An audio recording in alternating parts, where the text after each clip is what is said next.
Syederalun pengurus Dewan Pimpinan Aceh atau DPA Partai Aceh mengibarkan bendera bintang bulan di halaman kantor partai tersebut di Batoh, Banda Aceh. Pengibaran bendera tersebut dilakukan bertepatan pada momen 15 tahun perdamaian Aceh yang diperingati hari ini. Amatan serambinews.com, bendera bintang bulan dikibarkan berdampingan dengan bendera merah putih dan bendera Partai Aceh. Dari 3 bendera itu, ukuran bendera bintang bulan dan bendera Partai Aceh tampak lebih besar dari bendera merah putih. Juru bicara Partai Aceh Muhammad Saleh mengatakan pihaknya mengibarkan bendera itu karena sudah sah secara regulasi, yaitu Kanun Nomor 3 Tahun 2013 tentang bendera dan lambang Aceh. Bahkan menurutnya bendera itu sejak pagi tadi sudah dikibarkan di beberapa tempat tepat pada Hari Damai Aceh. Boleh dikibarkan, silahkan keluarkan. Presiden silahkan batalkan kanun ini. Tapi kan nggak ada hari ini pembatalan kanun itu.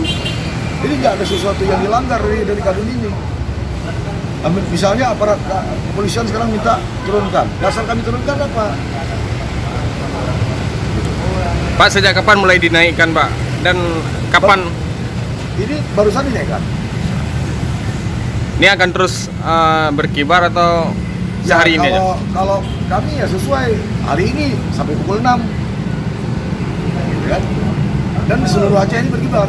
Pengibaran bendera bintang bulan ini menjadi perhatian publik, khususnya aparat keamanan. Sejumlah polisi dan TNI terlihat berada di kantor PA di Batoh.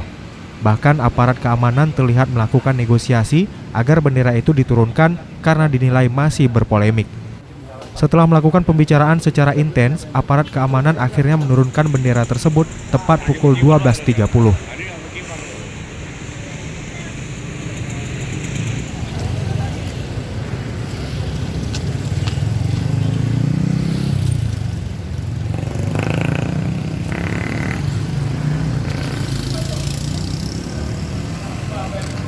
Dari Banda Aceh, Mas Rizal, Serambi On TV.